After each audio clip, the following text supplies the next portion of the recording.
Hello and welcome to the Daily Space. It's a weird day. Today is January 2nd, 2019, and if the first days of a year are any indication of what the rest of a year is going to look like, our year is going to be one where joy is punctuated by sadness. And in my case, also by chat not updating on my screen. So I can see on the feed that you guys are having a great conversation. I just can't see it. Let me see what I can do to open that in another window. So if I look completely bedraggled, it's because I was up extraordinarily late last night reading news stories related to the New Horizons encounter, but not actually produced by the New Horizons team. I saw those too. I have friends who are part of New Horizons that were Facebooking. I totally cyberstalked all of them. There were photos of Brian May. Our own Stuart Robbins, who is science lead for Moon, Mars, and Mercury mappers. He was, thank you for the bits. Thank you so much, Lancy. And I do see that in chat. So chat in this new window works. So I cyberstalked the New Horizons team, and they have a great image that is going to be released in the next couple of hours that I have not seen, but I've seen multiple people quite excited about. But then I went down a Twitter rabbit hole that left me heartbroken. It all started out with a post from Jason Major, and referring to how they're going to talk about the flyby from now on as MU 69 2014. I saw similar stuff from coming out of Phil Plait, and the more I dug, the more posts I saw of people who were upset and frustrated and simply saying, we're only going to refer to this object as MU 69 2014 from now on. And it made me remember that you guys have asked me before, what does Ultima Thule refer to? And I never answered your question because in my headcanon, it was like the name of a transformer. It was a superhero. It was an awesome name. And I never looked it up because I didn't want it to be like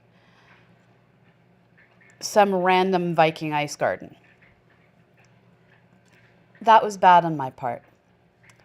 I have to take ownership of that.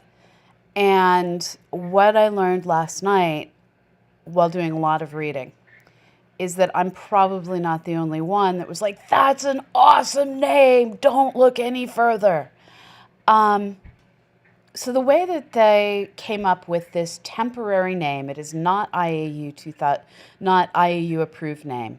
The way they came up with the name for the object that New Horizons did a flyby of was a group of educators out of the SETI Institute ran a public campaign for people to suggest names. There were some names that were clearly stuffing the ballot box, and anything that was clearly a stuffing the ballot box got tossed out. And there's this one name that had a statistically large number of suggestions, but not so many that it was clearly stuffing the ballot box. So they kept it and they put it in for the final vote. And the name had about 40, which wasn't a lot, but it was significant. And that was the name Ultima Thule. And when they were picking the names to go out for the final vote on what to call the object that New Horizons flew by on New Year's Day, they did look up what it meant. And the historic hundreds of years ago meanings are the furthest, coldest northern place, that cold northern white place, that thing that ultimately it turned out was referring to Greenland and Iceland, that land of ice. All those historic meanings make sense. Those are all fine. But over time, names can get stolen and used for other things. One of the tweets that I found last night while trying to figure out what was going on was Emily Lakdawala referring to how some of her Indian family had given her an absolutely beautiful brooch covered in gemstones that she'll never be able to wear in this time, in this place, in this country, because it's a swastika. And while that is a symbol that is not a symbol of hate in India, it is a symbol of hate for much of the rest of the world. So she keeps it in a drawer and acknowledges the gift as not being what, as she acknowledges what was meant by the gift. And it turns out that Ultima Thule is like the swastika, is something that was once a beautiful idea but was stolen. And in our modern day, since World War II, since before World War II, but not much before, that name has been taken and stolen and repurposed as the homeland of the doesn't actually exist Aryan race, as that place where the Nazis wanted all of the people to come from. And it's a name that is used by the alt-right, by the neo-Nazis, by a racist Scandinavian rock band, heavy metal rock band, because Scandinavia. And one of the things that deeply disturbs me is that when they put the set of names forward to be voted on, the reason that name may have won is because there are so many alt-right people, so many racists out there, so many Nazis and neo-Nazis out there that were like, we're going to put one over, that they voted to name an object based on hate. Now, one of the things that kept me up at night, and is why I look like shit right now, is I know a lot of people in the New Horizons team. They're good people in general. They're scientists, so they're also, some of them more oblivious than others, some of them more woke than others. And they're not woke because they're full of hate. They're not woke because they're like full of knowledge about rocks. So they don't always think. I know one of them at one point got thoroughly scolded for planning a conference and not thinking through that he hadn't had any female invited speakers. And it wasn't that he's anti-female, it's that he just didn't think it through and make the extra effort to make sure there was diversity. Unconscious bias got the better of him. But these aren't, that I know of, people who are full of hate.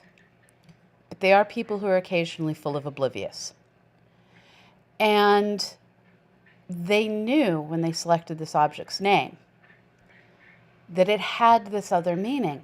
But their choice was to take back the mythological name, to take back the history of the name, to celebrate the cold, distant, most furthest, icy, desolate place with the naming of this icy object in the outer solar system.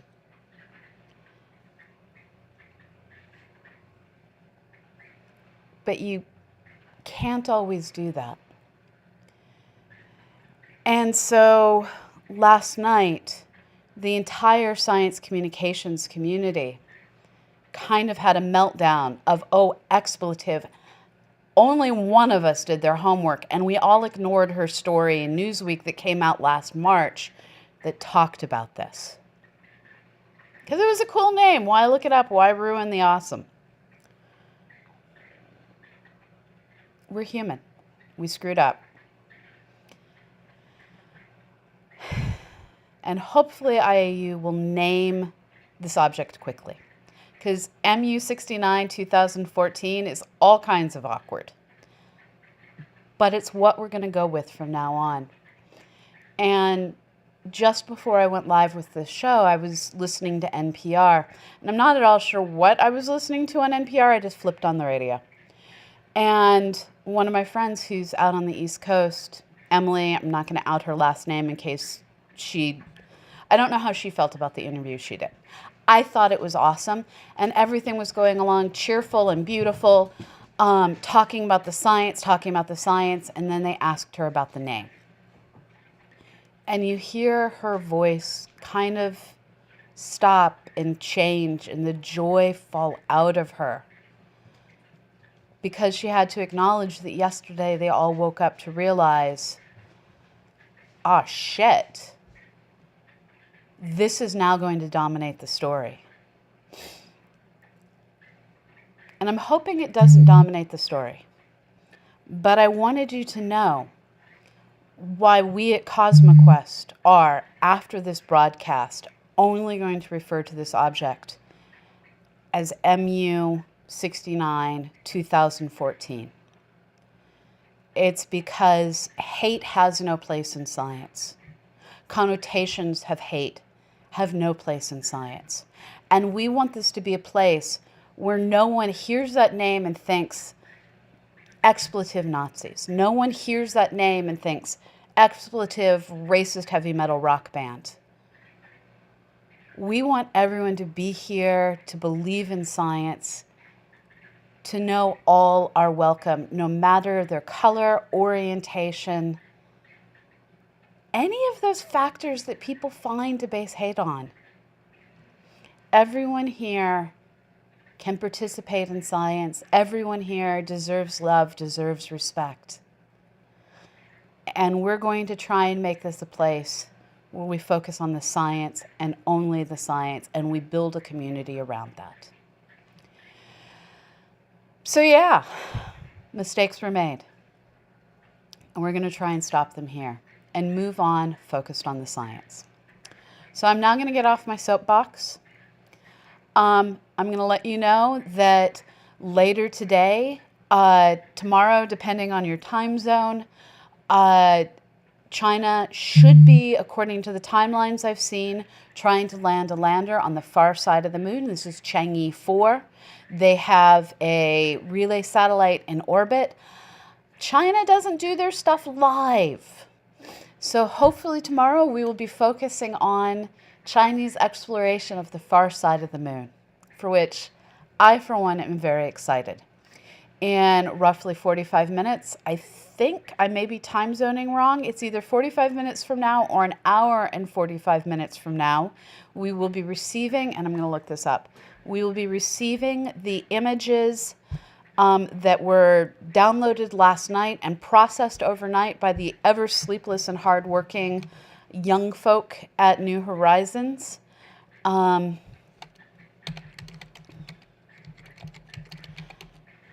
And we will be streaming that to you live.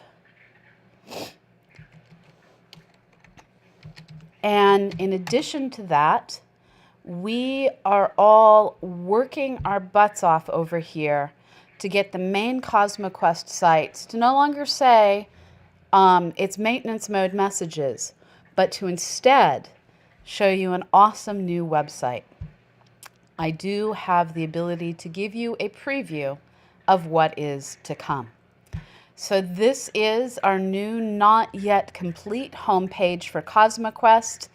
If this looks familiar, it's because I did the Hangout-a-thon website kind of on a, well, I have to do something. And we kind of fell in love with it. So I'm going to be removing the stars down here because they make it hard to read, but we're going to be keeping this color scheme. Here's the new footer. We're working on cleaning everything up. We're going to be having Twitch over in the sidebar, Discord over here in the sidebar, and I don't need to eat my own bandwidth. Our citizen science pages, Tanner has those that he's working on his computer. They are undergoing just as much of a vital revision. Now, we are going to be launching things as soon as each step is complete. So as you can see, we are almost done with the home page. I have this one little black box that needs to go away. I need to get rid of the stars on the background. From there, once I make sure that all of these links go where they're supposed to go, I will be putting this live, and there's going to be missing images and things like that for a little while. But we're going to be putting things live as we can, and we hope that you enjoy what we're creating. We're proud of it, and yeah, we're able to keep going because of you. The donations, transition over, the donations linked over there, this is how we're able to keep going. Now, one of the other things I'm going to work on today is cleaning up here on Twitch. We are going to be setting monthly donation and bit and sub goals because that's how we're paying Annie. This is something we all do as part of our day job. And with the government shutdown, we can't even go to the U.S. government asking for help right now. We can't go and find new grant money. We can do nothing. So we have an entire team of people who became unemployed. Not paid because of the shutdown, but we were told a few months ago due to cost overruns with James Webb Space Telescope, due to some policy changes, we might be losing our funding, and we lost all of our funding. And that meant we have jobs. This is one of the weird, super weird things about academia. But we don't have paychecks tied to those jobs. So I can tell people, I'm a senior scientist at the Planetary Science Institute running the CosmoQuest project and not get a paycheck. And that's where I am. So until we can get everything reestablished, your donations are what keeps us going. And I have to thank you so very much from the bottom of my very tired heart that you made it possible for us to keep going. And we're going to do everything we can to use those donations wisely, to make you proud, to give you a place where you want to come and help us do science. So thank you for that. That's all I've got today. We will be back. I'm looking up the time now. We will be back in 40 minutes, unless you manage to keep asking questions for 40 minutes. And speaking of questions, I'm going to switch to a screen where I can see you questions. Thank you for the bits. Thank you so much. Oh, when I tried to show you the website, you didn't see it? I think I managed to click over. Did I succeed? Thank you. Yes, thank you for the bits, but also, did I succeed in showing you the new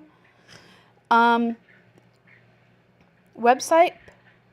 Oh, that's weird. Let me transition over again. So do you see it now? Do you see on the right-hand side of the screen, scrolling up and down, a new version of CosmoQuest?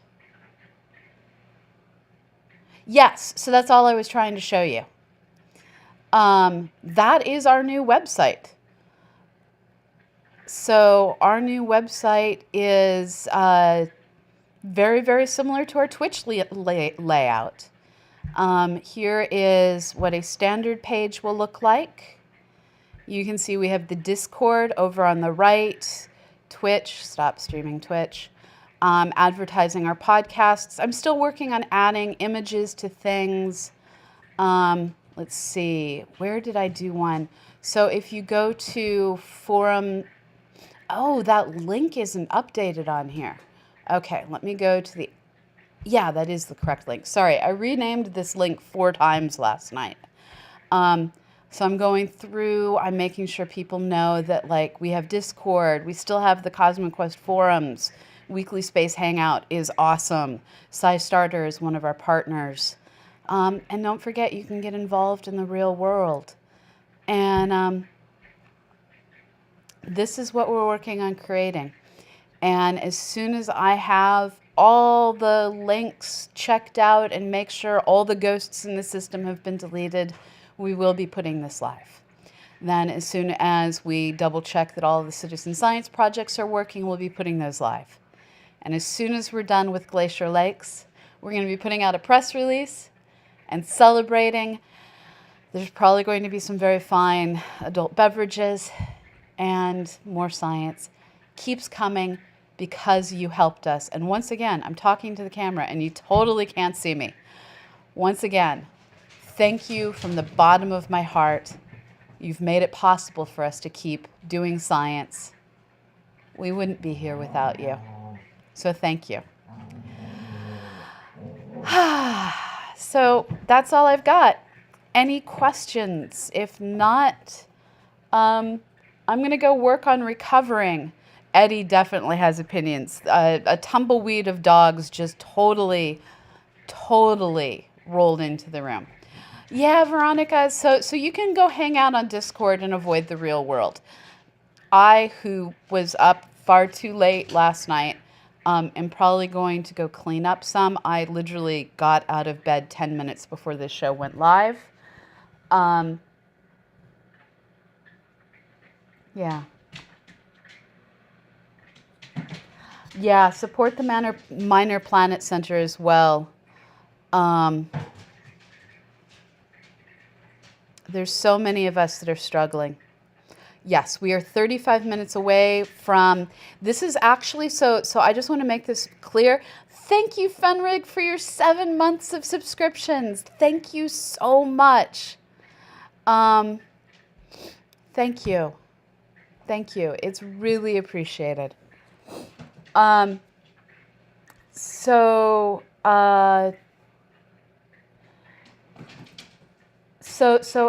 Ed, yes, there are ways, but it depends on what your individual skill sets are. We have a channel set up on Discord called Volunteers Reporting to Duty. The shinier we can make everything we do, and the more people can help us advance science as volunteers who are stepping in using their day job skills, the more we can show to NASA, the National Science, not NASA, they're done with us, the National Science Foundation, the DoD, the Department of Energy, all these places that I can go and seek funding. The shinier we are, the higher the chances of us getting funding. So earlier this week, I basically did a, can anyone help us get Astronomy Cast out?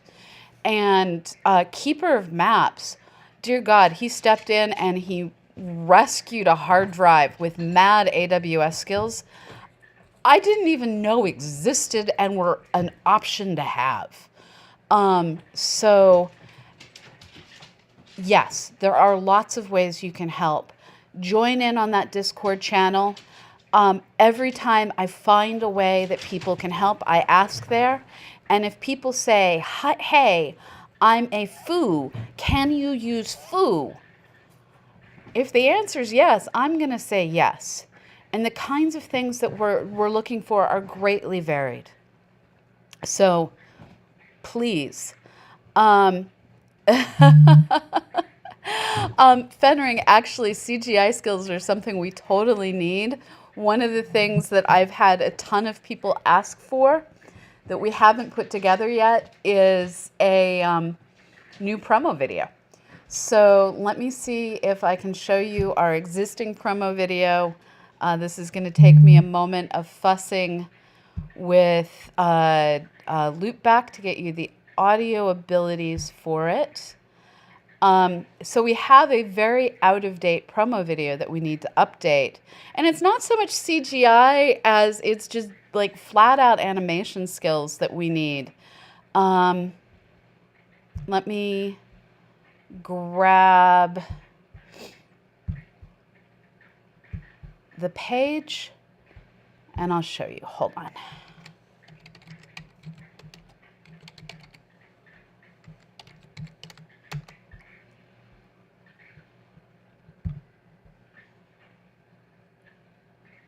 This is where you all get to watch me trying to remember how to internet. Let's click through to that. No, don't play it. Don't play it. Stop playing the video. Stop playing the video. Okay. So this is our current promo video.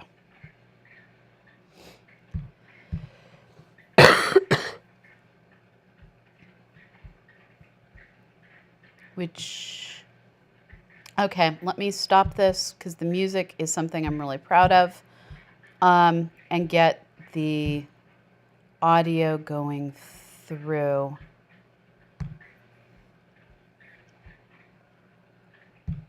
There, now it should work.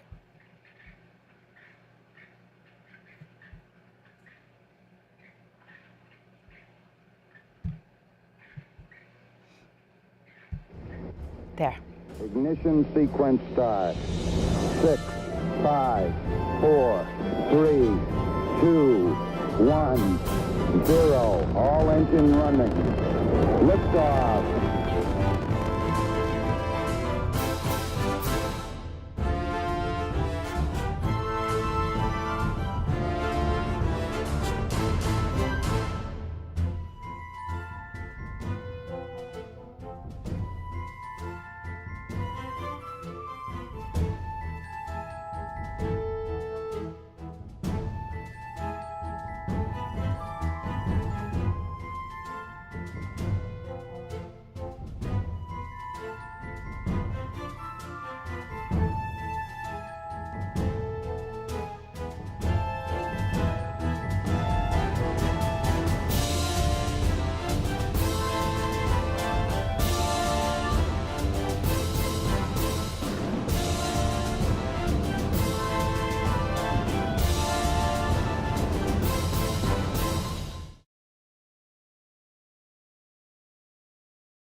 So that is our old promotional video that needs to get redone. If anyone wants to help with that, David Joseph Wesley has offered to has offered to compose music for us. Yeah, we need to update it with the new projects, with the new graphics. I'd like to do a more modern version of the countdown at the beginning. That's a video I did. I'm not perfect, and I used all the Ken Burns effects ever used. So yeah, we have so many different needs, and there's always a place to help. I'll see you on Discord. So do we have any more questions? I saw Paranor making a comment about Bitcoin. We, back in 2013, were asked if we would accept Bitcoin. And we said yes, and I set up a wallet. And we ended up with a little over 3 full Bitcoins donated. And I just left them there because I couldn't figure out how to get them out, and occasionally used them to buy things at Office Max or Staples. One of those two took Bitcoin for a while. But when Bitcoin hit over 10,000 US dollars per Bitcoin, I tried to pull them all out. I did my research. I looked up a reputable site to use to transfer Bitcoins into dollars, into PayPal. And the day I did it was the day that reputable site stopped being a reputable site, and we lost all our Bitcoins, and Bitcoins are now dead to me. They are dead to me. So no, we no longer take Bitcoins. Um, uh, so Bill Nash, there's always science left for New Horizons to do. First of all, it has to finish sending back all the data on MU69 2014. But beyond that, it still has fuel on board. It can still go to potentially one or more additional objects depending on what their orbital path might be. It can still very slowly and painfully slowly send us back sensor readings on the outer solar system. So yeah, there's still stuff it can do. So other questions. Whiskey Echo Niner is asking, 2 objects or 1? Statistically, it's 1. Which is the more likely outcome? But I want it to be 2. I don't know if that's an answer.